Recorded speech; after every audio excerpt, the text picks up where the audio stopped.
നമസ്കാരം. എൻ്റെ പേര് വിനോദ്. ഞാനിപ്പോൾ ജർമ്മനിയിലാണ് വർക്ക് ചെയ്യുന്നത്. എനിക്കൊരു കാര്യം നമ്മുടെ കൂട്ടുകാരോടൊത്ത് അറിയിക്കാൻ വേണ്ടിയിട്ടാണ്. കാരണം നമ്മുടെ നാട്ടിൽ നിന്ന് ഒരുപാട് പേരിപ്പോൾ എന്താ പറയുക, ഈ ഏജൻസി വഴി ഈ ജർമ്മനിയിലേക്ക് വരാൻ നോക്കുന്നുണ്ട്. അപ്പോൾ മെയിനായിട്ട് നിങ്ങൾ ശ്രദ്ധിച്ചിട്ട് കാര്യങ്ങൾ ചെയ്യുക. കാരണം നമ്മുടെ മുന്നിൽ ഒരുപാട് പേര് ഓരോ ദിവസം ഓരോ മലയാളികളും പറ്റിക്കപ്പെട്ടിട്ട് നമ്മുടെ മുന്നിൽ വന്നിട്ട് നമ്മൾ കാണുന്നുണ്ട്. അപ്പോൾ നമുക്കത് കാണുമ്പോൾ പേഴ്സണലായിട്ട് വളരെയധികം വിഷമമുണ്ട്. അപ്പോൾ ആ ഒരു ഇതുകൊണ്ടാണ് ഈ വീഡിയോ ഞാൻ ചെയ്യണത്. കാരണം ഞാൻ ഒത്തിരി നാളായിപ്പോൾ വീഡിയോകളൊക്കെ ചെയ്തിട്ട്. അപ്പോൾ അപ്പോൾ നിങ്ങളത് ആലോചിച്ചിട്ട് വേണം തീരുമാനങ്ങൾ ചെയ്യാൻ. ഈ ഏജൻസിക്കാർ നിങ്ങളുടെ അടുത്ത് പല വാഗ്ദാനങ്ങളും നൽകുന്നുണ്ട്. അതായത് നിങ്ങൾക്കിപ്പോൾ ഒരു വിസ ഉണ്ട്, ഇപ്പോൾ അവൈലബിൾ ആണ്. അപ്പോൾ അതുകൊണ്ട് ആ വിസ നിങ്ങൾ കയറി പോയി കഴിഞ്ഞ് കഴിഞ്ഞാൽ നിങ്ങൾക്ക് ഒരു മാസത്തിൻ്റെ ഉള്ളിൽ നിങ്ങൾക്ക് ഇഷ്ടമുള്ള ജോലി ഈ എല്ലാതും മാറ്റിയെടുക്കാം, നിങ്ങൾ രക്ഷപ്പെടും എന്നൊക്കെ പറഞ്ഞിട്ട് 15 ലക്ഷത്തോളം രൂപയൊക്കെയാണ് അവർ ഒരാളേക്കൊന്ന് മേടിക്കണത്. ഇപ്പോൾ എൻ്റെ ഒരു അനുഭവത്തിൽ തന്നെ പറയാം. തൃശ്ശൂരുള്ളൊരു ഏജൻസിയാണ്. ഞാനത് ഏജൻസിയുടെ പേരൊന്നും വെളിപ്പെടുത്തണില്ല. അപ്പോൾ ഇതേപോലെ തന്നെ ഇപ്പോൾ അവൻ എൻ്റെ ഫ്രണ്ടാണ്. അപ്പോൾ അവൻ്റെ കയ്യിൽ നിന്ന് ഇതേപോലെ തന്നെ ഒരു 10 ലക്ഷത്തോളം രൂപ മേടിച്ചിട്ടാണ് അവനെ ഇതേപോലെ ഹോട്ടൽ ഇൻഡസ്ട്രിയിൽ, ഞാനൊരു ഹോട്ടൽ ഇൻഡസ്ട്രിയിൽ വർക്ക് ചെയ്യുന്ന ആളാണ്. അപ്പോൾ ഇതുപോലെ തന്നെ അവനെ വിസ വാഗ്ദാനം ചെയ്തിട്ട് കയറ്റി വിട്ടത്. അപ്പോൾ അപ്പോൾ നമ്മളിങ്ങനെ ഫസ്റ്റ് ടൈം ഇങ്ങനെ ജർമ്മനിയിലൊക്കെ വരുമ്പോൾ നമുക്ക് ആരും പരിചയം ഉണ്ടാവില്ല. ചിലവർക്ക് ആരെങ്കിലും ഫ്രണ്ട്സ് ആരെങ്കിലും ഉണ്ടാവും, ചിലവർക്ക് ആരും ഉണ്ടാവില്ല. അപ്പോൾ അവർ പറയുന്ന കാര്യങ്ങളാണ് നമ്മൾ മെയിനായിട്ട് ഉൾക്കൊള്ളുക. കാരണം നമുക്ക് വേറെ ഒന്നും അറിയില്ല. അപ്പോൾ അങ്ങനെ ഒരു ഫ്രണ്ട് വന്നിട്ടുണ്ടായിരുന്നു. ഫ്രണ്ടിന്ന് വിളിക്കാൻ ഇവിടെ വന്നതിന് ശേഷമാണ് ഞാൻ അവനെ കാണുന്നതും അവൻ എൻ്റെ ഫ്രണ്ടാവണതും. അപ്പോൾ ഇതൊരു ചെറിയൊരു സ്റ്റോറി പോലെ തന്നെയാണ്. കാരണം അവൻ വന്നിട്ട് ഇതേപോലെ തന്നെ ഒരു 4 സ്റ്റാർ ഹോട്ടലിലാണ് അവർ കയറിയിട്ട് 2 മാസത്തോളം അവൻ വർക്ക് ചെയ്തു. 2 മാസത്തോളം വർക്ക് ചെയ്ത് കഴിഞ്ഞിട്ട് പെട്ടെന്നൊരു ദിവസം അവൻ്റെ അടുത്ത് പറഞ്ഞു, ഇനി അടുത്ത മാസം തൊട്ട് നിങ്ങൾ വരണമെന്നില്ല, നിങ്ങൾ വേറെ ജോലി കണ്ടെത്തിക്കോളൂ, ഞങ്ങൾക്ക് ഇവിടെ ആളാവശ്യമില്ല എന്ന് പറഞ്ഞിട്ട് ഓരോരോ കാരണങ്ങളാണ് പറയാം. അപ്പോൾ നമ്മൾ ഈ വരുന്നവർക്ക് ജർമ്മൻ ഫ്ലുവൻ്റായിട്ട് അറിയണമെന്നില്ല. കാരണം നമ്മളിപ്പോൾ A1 അല്ലെങ്കിൽ A2 ഒക്കെ പഠിച്ചിട്ട് വന്നു കഴിഞ്ഞ് കഴിഞ്ഞാൽ നമുക്ക് ജർമ്മൻ മനസ്സിലാവണമെന്നില്ല. അപ്പോൾ ഇവൻ്റെ അടുത്ത് പറഞ്ഞത് ഇങ്ങനെ നിങ്ങൾ അടുത്ത മാസം തൊട്ട് വേറെ ജോലി നോക്കിക്കോളാനാണ്.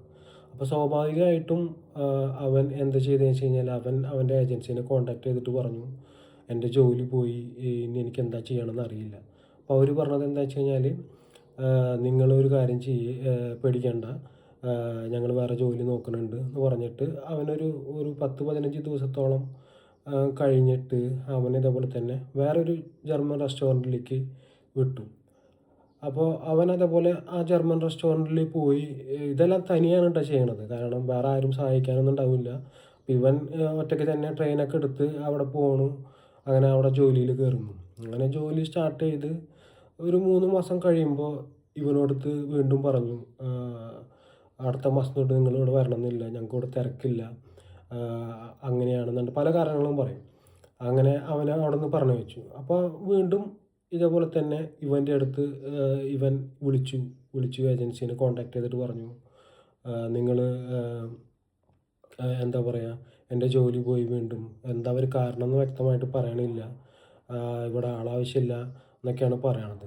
അപ്പോൾ അവർ പറഞ്ഞു, കുഴപ്പമില്ല, നിങ്ങൾ വറിയിടാവേണ്ട ആവശ്യമില്ല, ഞങ്ങൾ വേറെ ജോലി നോക്കി കണ്ടെത്തി തരാം എന്ന് പറഞ്ഞിട്ട് വീണ്ടും ഒരു ബെർലിനിലെ ഒരു റെസ്റ്റോറൻറ്റിലേക്ക് ഇവനെ അയക്കുന്നു.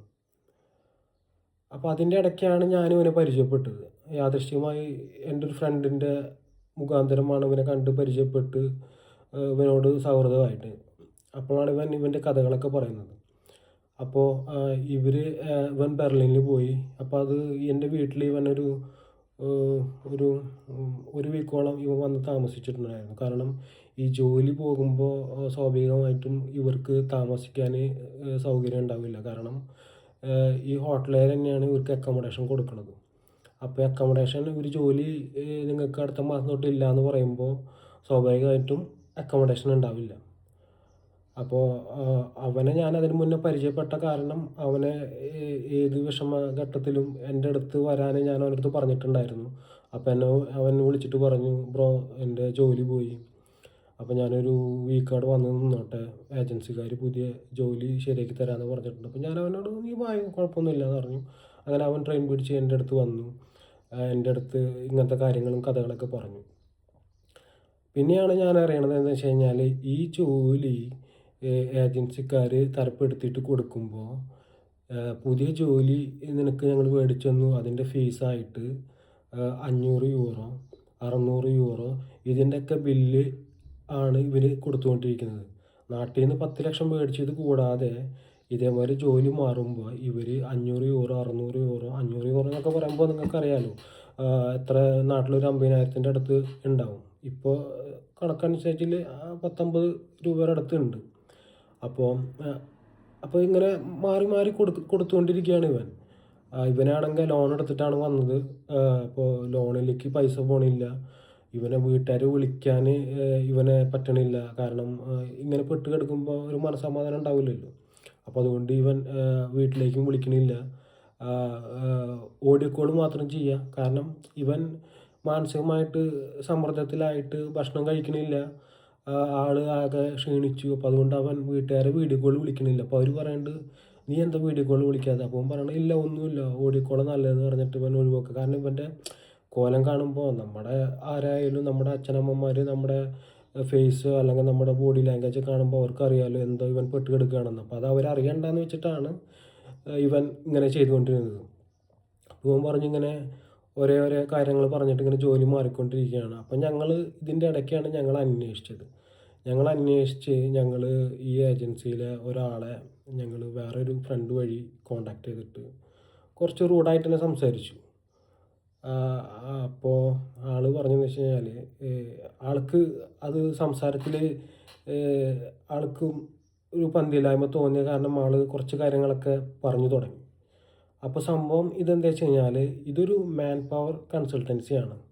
ഇപ്പോൾ നമ്മുടെ നാട്ടിലെ ബംഗാളികളൊക്കെ ഒരു കോൺട്രാക്ടർ കീഴിൽ നാട്ടിൽ വന്നിട്ട് പണിക്ക് പോകണമെന്ന് നമ്മൾ കണ്ടിട്ടില്ലേ. അതേപോലെ തന്നെ ഇവർ നമ്മുടെ മലയാളികളെ പറ്റിച്ചിട്ട് 10 ലക്ഷം 15 ലക്ഷം കൊടുത്തിട്ട് ഇതേപോലെ ഇവിടെ ജർമ്മനിയിലെ ഹോട്ടൽസിൽ റെസ്റ്റോറൻറ്റ്സിലൊക്കെ ഈ എന്താ പറയുക സീസൺ ടൈമിൽ അല്ലെങ്കിൽ ചില ആൾക്കാർക്ക് സിക്ക് ലീവ് ഉണ്ടാകുമ്പോൾ ചിലപ്പോൾ 1 മാസം 2 മാസമൊക്കെ സിക്ക് ലീവ് ഉണ്ടാവും. അല്ലെങ്കിൽ ചിലർ വെക്കേഷന് നാട്ടിൽ പോയിട്ടുണ്ടാവും. പല രാജ്യക്കാരുണ്ടല്ലോ. അപ്പോൾ അവർക്കൊക്കെ വേണ്ടിയിട്ടാണ് ഇവനെ ഉപയോഗിച്ചുകൊണ്ടിരുന്നത്. പക്ഷെ ഇവനത് അറിഞ്ഞിരുന്നില്ല. അപ്പോൾ അതുകൊണ്ട് ഇവൻ ഈ പൈസ കൊടുത്തുകൊണ്ടിരിക്കുകയാണ്. അപ്പം ഞങ്ങളിത് ഇടപെട്ടിട്ട് സംസാരിച്ചപ്പോൾ അവൻ തന്നെ പറഞ്ഞു, അവർ ഇടയ്ക്ക് ഇവനെ വിളിച്ചിട്ട് ഭീഷണിപ്പെടുത്തും. നിനക്ക് ഇവിടുന്ന് മാറാൻ പറ്റില്ല, ഞങ്ങളുടെ കയ്യിൽ കോൺട്രാക്റ്റ് ഉണ്ട്, മാറാൻ പറ്റില്ല, നീ മാറുകയാണെന്നുണ്ടെങ്കിൽ ഞങ്ങൾക്ക് ഇത്ര യൂറോ തരേണ്ടി വരും, അല്ലാണ്ട് ശരിയാവത്തില്ല എന്നൊക്കെ പറഞ്ഞിട്ട് ഇവനെ മിരട്ടിക്കൊണ്ടിരിക്കുക. അപ്പോൾ അവൻ ഫോൺ എടുക്കണില്ല, അവൻ പേടിച്ചിട്ട് ഫോൺ എടുക്കണില്ല, എന്താ പറയേണ്ടതെന്ന് അറിയില്ല. അപ്പോൾ അങ്ങനെ ഓരോരോ പ്രശ്നങ്ങളായിരുന്നു. അപ്പോൾ ഞങ്ങളിത് ഇടപെട്ടിട്ട് സംസാരിച്ചപ്പോൾ ആൾ പറഞ്ഞ് ഇത് ജർമ്മൻകാരും ഉണ്ട് ഇതിൽ, മലയാളീസും ഉണ്ട്. അപ്പോൾ ഈ മലയാളി പറഞ്ഞത് എന്താ വെച്ച് കഴിഞ്ഞാൽ നീ ഒരു കാര്യം ചെയ്യ്, ഇനി മുതൽ നീ വിളിക്കുമ്പോൾ ഏജൻസിയിൽ നിന്ന് വിളിക്കുമ്പോൾ ഫോൺ എടുക്കണ്ട, നിൻ്റെ ഫോൺ നമ്പർ മാറ്റിക്കോ, ഇമെയിൽ ID മാറ്റിക്കോ, അപ്പോൾ പിന്നെ പ്രശ്നം ഉണ്ടാവില്ല. കാരണം ഇവനെ വിസ ഒക്കെ അടിച്ചിട്ടുണ്ട്, 4 വർഷത്തെ വിസ അടിച്ചിട്ടുണ്ട്. പക്ഷേ മാറാൻ ഇവർ സമ്മതിക്കുന്നില്ല ഏജൻസിക്കാർ. കാരണം ഏജൻസിക്കാർ ചെയ്യണത് എന്താണെന്ന് വെച്ച് കഴിഞ്ഞാൽ ഇപ്പോൾ ഞാനൊരു ഏജൻസി നടത്തുകയാണെന്നുണ്ടെങ്കിൽ എന്നെ ഇപ്പോൾ വിളിക്കുകയാണ്, ഞങ്ങൾ ഇന്ന ഹോട്ടലിൽ നിന്നാണ്, ഞങ്ങൾക്കൊരു 3 മാസത്തേക്ക് ഒരാൾ ആവശ്യമുണ്ട് ഇവിടെ എന്ന് പറയുമ്പോൾ നമ്മൾ പറയണം സ്വാഭാവികമായിട്ടും തരാം. അപ്പോൾ നമ്മൾ സംസാരിക്കുമ്പോൾ മണിക്കൂറിന് ഞങ്ങൾക്ക് 18 യൂറോയാണ് മണിക്കൂറിന് ഞങ്ങൾ ഈടാക്കുന്നത്, അല്ലെങ്കിൽ 20 യൂറോ. ചിലപ്പോൾ നല്ല തിരക്കുള്ള റെസ്റ്റോറൻ്റ് ആയിരിക്കും, 13 മണിക്കൂർ 14 മണിക്കൂറൊക്കെ പണി ഉണ്ടായിരിക്കും. അപ്പോൾ ഇവർ 18 യൂറോ 20 യൂറോ ഒക്കെ വെച്ചിട്ടാണ് ഈ കൺസൾട്ടുകാർ മേടിക്കുന്നത്. പക്ഷേ ഇവർക്ക് കൊടുക്കുന്നത്, നമ്മുടെ ഫ്രണ്ട്സുകൾക്ക് കൊടുക്കുന്നത് ഇവർ 13 യൂറോ 14 യൂറോ ആണ്. അപ്പോൾ ആ പൈസയുടെ ഒരു വിഹിതവും ഈ ഏജൻസിക്കാർ കയ്യിലാക്കുന്നുണ്ട്, നമ്മളത് അറിയണില്ല. അപ്പോൾ അവൻ എന്നിട്ട് പറഞ്ഞ പോലെ തന്നെ അവൻ ഫോൺ എടുക്കാണ്ടായി. എന്നിട്ട് ഇവനെ നിർബന്ധിച്ച് വിളിച്ചുകൊണ്ടിരിക്കുന്നത് എന്താ വെച്ച് കഴിഞ്ഞാൽ, ഞങ്ങളുടെ ജർമ്മനിയിലെ ഞങ്ങളുടെ ഓഫീസിലേക്ക് വന്നിട്ട് നിങ്ങളൊരു ഒപ്പിടണം, ഇവിടെ ഒരു കോൺട്രാക്റ്റ് ഉണ്ടെന്നാണ്. കാരണം നിങ്ങളൊന്ന് ശ്രദ്ധിക്കുക, കാരണം നാട്ടിൽ നമ്മൾ എന്ത് സൈൻ ചെയ്താലും, നാട്ടിലെ കോൺട്രാക്റ്റ് നമ്മൾ എന്ത് ചെയ്തു കൊടുത്താലും ഇത് ജർമ്മനിയിൽ വാല്യൂഡ് അല്ല. അപ്പോൾ ജർമ്മനിയിൽ സൈൻ ചെയ്ത് കൊടുത്തു കഴിഞ്ഞാൽ അത് വാല്യൂ ആണ്. അപ്പോൾ ഞങ്ങൾ അവൻ്റെ അടുത്ത് പറഞ്ഞു, നീ ഒരിക്കലും അങ്ങോട്ട് പോകരുത്, ആ കോൺട്രാക്റ്റ് സൈൻ ചെയ്യരുതെന്ന്. എന്നിട്ട് അവൻ അതുപോലെ അനുസരിച്ചു. എന്നിട്ട് ഒരു മാസത്തോളം അവൻ എൻ്റെ വീട്ടിലുണ്ടായിരുന്നു. അപ്പോൾ ഞാനിപ്പോൾ നിങ്ങളുടെ മുന്നിൽ അവനെ കൊണ്ടുവരാത്തത് എന്താ വെച്ച് കഴിഞ്ഞാൽ, അത് അവൻ്റെ ഫാമിലി അറിയും, അത് അവന് പേഴ്സണലായിട്ടൊരു ബുദ്ധിമുട്ടുണ്ടാവും. അപ്പോൾ അതുകൊണ്ട് അങ്ങനെ ഒരു ഇത് ഉണ്ടാക്കണ്ടെന്ന് വെച്ചിട്ടാണ് ഞാൻ അവനെ കൊണ്ടുവരാത്തത്. അപ്പോൾ ഒരു മാസത്തോളം അവൻ എൻ്റെ ഒപ്പം താമസിച്ചു. എന്നിട്ട് ഞങ്ങളുടെ ഒരു ഫ്രണ്ട് സർക്കിൾ ഉണ്ട് ഇവിടെ. അപ്പോൾ ഞങ്ങളൊരു ഫ്രണ്ട് സർക്കിളിൽ ജോലി അന്വേഷിച്ചു. അവനൊരു ജർമ്മൻ, ഒരു അത്യാവശ്യം കുഴപ്പമില്ലാത്തൊരു ജർമ്മൻ ഹോട്ടലിൽ അവനെ ട്രയൽ അടിച്ചു. അവന് ജോലി കിട്ടി. ഇപ്പോൾ അവൻ ജോലി ചെയ്തുകൊണ്ടിരിക്കുകയാണ്. നല്ല ജോലിയാണ് കിട്ടിയത്. എന്താ പറയുക, എല്ലാത്തിനും നല്ല ഓഫുകളുണ്ട്, വർക്ക് ഉണ്ട്, അതിനനുസരിച്ച് ലീവുകളും കാര്യങ്ങളും ഉണ്ട്. അപ്പോൾ അവൻ ഇപ്പോൾ കുഴപ്പമില്ലാത്തൊരു രീതിയിലാണ്. അപ്പോൾ അതേപോലെ നിങ്ങൾ നാട്ടിൽ നിന്ന് ഇങ്ങനെ വരുമ്പോൾ ചിലപ്പോൾ നിങ്ങൾക്ക് ഇതുപോലെ ആരും സഹായിക്കാൻ പറ്റാത്തൊരു അവസ്ഥ ഉണ്ടായിരിക്കും. അപ്പോൾ അതുകൊണ്ട് ദയവ് ചെയ്ത് നിങ്ങൾ നാട്ടിൽ നിന്ന് വരുമ്പോൾ ഇതെല്ലാം ആലോചിച്ചിട്ട് വേണം വരാൻ. പിന്നെ രണ്ടാമത്തെ ഒരു കഥ എന്ന് പറഞ്ഞു കഴിഞ്ഞാൽ, ഇതേപോലെ തന്നെ ഒരു സൂപ്പർ മാർക്കറ്റ് ഉണ്ട് ഇവിടെ, ഒരു ഏഷ്യൻ സൂപ്പർ മാർക്കറ്റാണ്. അപ്പോൾ ഞങ്ങൾ ഇടയ്ക്ക് സാധനങ്ങളൊക്കെ മേടിക്കാൻ പോകാറുണ്ട്. അപ്പോൾ ഞങ്ങൾ പോകുമ്പോൾ ഒരു പയ്യനെ കണ്ടു. അപ്പോൾ ഞാൻ നോക്കിയപ്പോൾ ഒരു മലയാളി പയ്യനാണ്, ആലപ്പുഴക്കാരൻ, ചെങ്ങന്നൂരുള്ളതാണ്. അപ്പോൾ പേര് ഞാൻ പറയുന്നില്ല. അപ്പോൾ അവൻ പറഞ്ഞു, ചേട്ടാ ആലപ്പുഴയാണ് വീട്, ഇതേപോലെ തന്നെ തൃശ്ശൂർ ഭാഗത്തുള്ള ഒരു ഏജൻസി തന്നെയാണെന്നാണ് പറഞ്ഞത്. 15 ലക്ഷം രൂപ, BBA ആണ് പഠിച്ചിട്ടുള്ളത് കേട്ടോ. 15 ലക്ഷം രൂപ എൻ്റെ കയ്യിൽ നിന്ന് മേടിച്ചിട്ടുണ്ട്. എന്നിട്ട് അവൻ്റെ അടുത്ത് പറഞ്ഞത് എന്താ വെച്ച് കഴിഞ്ഞാൽ, ഒരു സൂപ്പർ മാർക്കറ്റാണ്, പണിയൊന്നുമില്ല, സാധനങ്ങളൊക്കെ ഒന്ന് അടക്കി ഒതുക്കി വയ്ക്കുക എന്നുള്ളത്. അപ്പോൾ സ്വാഭാവികമായിട്ട് എന്താ, ചെറിയ ചെറിയ സാധനങ്ങൾ, പാക്കറ്റുകൾ ഒന്ന് ക്ലീൻ ചെയ്ത് വയ്ക്കുക, അങ്ങനെയൊക്കെയാണ് ഇവർ പറഞ്ഞത്. അങ്ങനെ 15 ലക്ഷം രൂപ കൊടുത്തിട്ട് BBAക്കാരൻ വന്നു. അപ്പോൾ നിങ്ങൾ ആലോചിക്കണം, ഇവൻ പഠിച്ചത് BBA, വരുന്നത് സൂപ്പർ മാർക്കറ്റിൽ ജോലിക്ക്. എന്നിട്ട് ഇവിടെ വന്നിട്ട് ഇവൻ കരയണേനെ കയ്യും കണക്കുമില്ല. ഇവരിട്ട് ആ സൂപ്പർ മാർക്കറ്റിൽ ഇവൻ ഒറ്റയ്ക്കാണ്.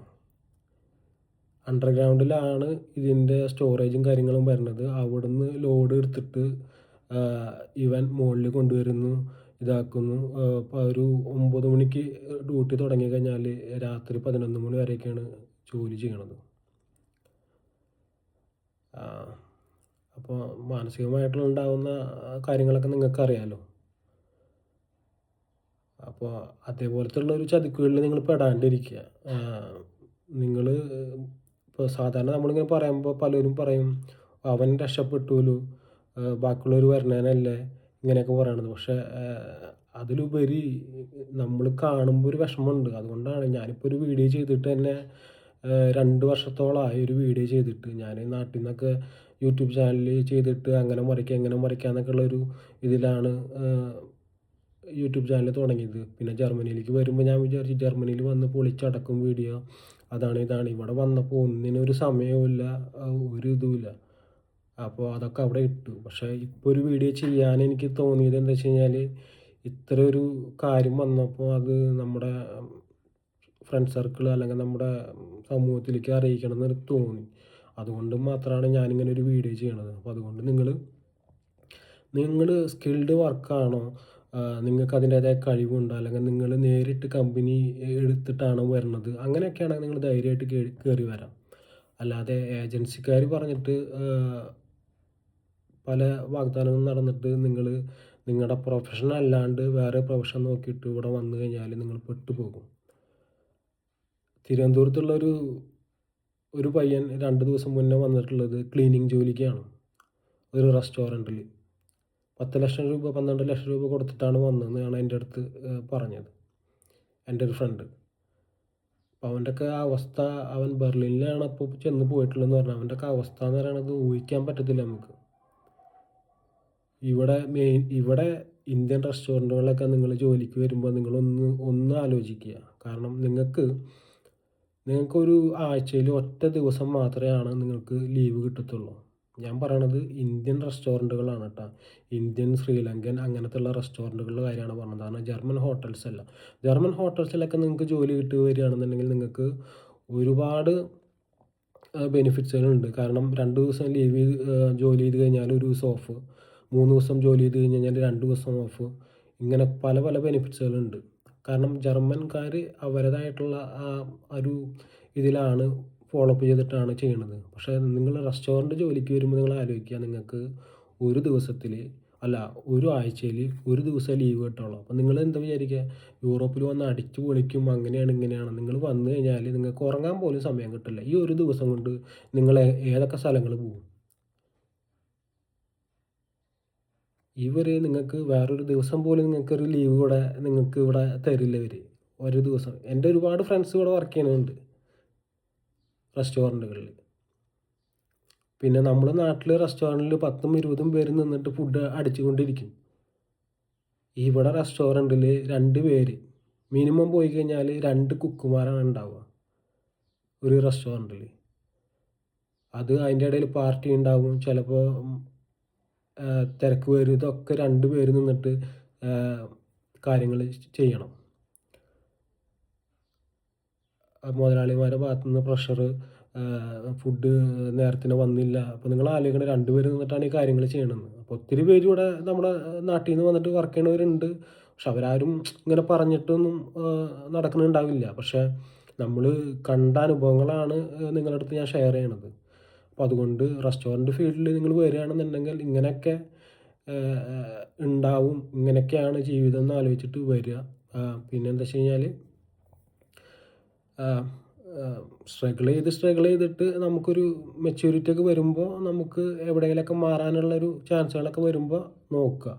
പക്ഷേ നമ്മുടെ പ്രൊഫഷൻ അല്ലാണ്ട് വേറെ പ്രൊഫഷനൊക്കെ ആയിട്ട് എടുത്ത് വരുമ്പോൾ മാറാൻ വളരെ ബുദ്ധിമുട്ടാണ്. കാരണം ജർമ്മനിയിൽ ഓരോ ദിവസങ്ങളും ഓരോ നിയമങ്ങൾ വന്നുകൊണ്ടിരിക്കുകയാണ്, മാറിക്കൊണ്ടിരിക്കുകയാണ്. അപ്പോൾ അതുകൊണ്ട് നമ്മൾ വിചാരിച്ച രീതിയിലൊന്നും നമുക്ക് നടക്കണമെന്നില്ല, മാറാനൊന്നും പറ്റില്ല. അപ്പോൾ നിങ്ങൾ ദയവ് ചെയ്തിട്ട് നിങ്ങൾ വരുമ്പോൾ ഒന്നാലോചിക്കുക. നിങ്ങൾ ഈ 10 ലക്ഷം രൂപ നിങ്ങൾ ലോൺ എടുത്തിട്ടോ അല്ലെങ്കിൽ എങ്ങനെയെങ്കിലും വരികയാണെന്നുണ്ടെങ്കിൽ ആ 10 ലക്ഷം രൂപ കൊണ്ട് നിങ്ങൾക്ക് എന്തെങ്കിലും സ്റ്റാർട്ടപ്പുകൾ തുടങ്ങാൻ പറ്റുന്നുണ്ടെങ്കിൽ എൻ്റെ അഭിപ്രായത്തിൽ അതാണ് നിങ്ങൾക്ക് നല്ലത് എന്ന് ഞാൻ പറയുകയാണ്. അപ്പോൾ എല്ലാവരും വരുമ്പോൾ എന്താ പറയുക, നന്നായിട്ട് ശ്രദ്ധിച്ചിട്ട് നിങ്ങളുടെ കാര്യങ്ങളൊക്കെ, പേപ്പറും കാര്യങ്ങളൊക്കെ കറക്റ്റാണോ, നിങ്ങളുടെ ജോലി ഓക്കെ ആണോ എന്നെല്ലാം ജർമ്മനിയിൽ ആരെങ്കിലുമൊക്കെ ഉണ്ടെങ്കിൽ അവരെ കൊണ്ട് അന്വേഷിച്ച് എല്ലാ കാര്യങ്ങളും പൂർണ്ണ ബോധ്യത്തോട് കൂടിയിട്ട് വരിക. ഇവിടെ വന്നിട്ട് നിങ്ങൾ പെട്ടുപോകരുത്. അതുകൊണ്ടുള്ളൊരു ഇതിന് വേണ്ടിയിട്ടാണ് ഞാൻ ഈ വീഡിയോ ഷെയർ ചെയ്യണത്. അപ്പോൾ വീഡിയോ കണ്ടിട്ട് നിങ്ങൾ ഹോട്ടൽ ഫീൽഡ് അല്ലെങ്കിൽ അങ്ങനെ ആരെങ്കിലും ഉണ്ടെങ്കിൽ നിങ്ങൾ വീഡിയോ ഷെയർ ചെയ്ത് കൊടുക്കുക ഇങ്ങനത്തെ ഒരു ഇൻഫർമേഷന് വേണ്ടിയിട്ട്. പിന്നെ നിങ്ങൾക്ക് എന്തെങ്കിലും അറിയാനുണ്ടെങ്കിൽ എന്നെക്കൊന്ന് പറ്റുന്ന കാര്യങ്ങൾ ആണെന്നുണ്ടെങ്കിൽ ഞാൻ നിങ്ങൾക്ക് അറിയിക്കാം, റീപ്ലൈ തരാം. അപ്പോൾ നിങ്ങൾ എല്ലാവരും വീഡിയോ കണ്ടിട്ട് ഷെയർ ചെയ്ത് കൊടുക്കുക. നിങ്ങൾക്ക് ഉപകാരപ്പെട്ടിട്ടുണ്ടെങ്കിൽ നിങ്ങൾ ലൈക്ക് ചെയ്യുക. ഓക്കെ.